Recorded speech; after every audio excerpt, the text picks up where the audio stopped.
So, you just want to know how to use the world's best Blender Auto-Retopology option.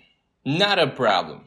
Follow the link in the pinned comment and install the add-on the same way you would any other. Click on the mesh that you want to retopologize, set the desired number of polygons, and hit Remesh. You're done. Now, if you want to know what these other options do, adaptive size means it will add more smaller topology around the areas with more details. Here's what it looks like with adaptive size on, and now you can see the areas around the eyes, the lips, and the ears have smaller topology than the rest of the face. But if we turn it off or lower, the size of each quad is going to be more consistent across the entire object, regardless of the detail. You can also determine where you want the density to increase manually by going into vertex paint mode and painting high density areas in red. Then just check use vertex color and set this to something like 4 or 5. Then hit remesh, and all the areas that were red will have a higher poly count density. And last but not least, you can guide the topology with materials. Normally in ZBrush we would guide the topology with poly groups, but since we don't have those here, instead we have to guide it with materials. This just means the topology will try and create topology lines and seams across the edges of the materials.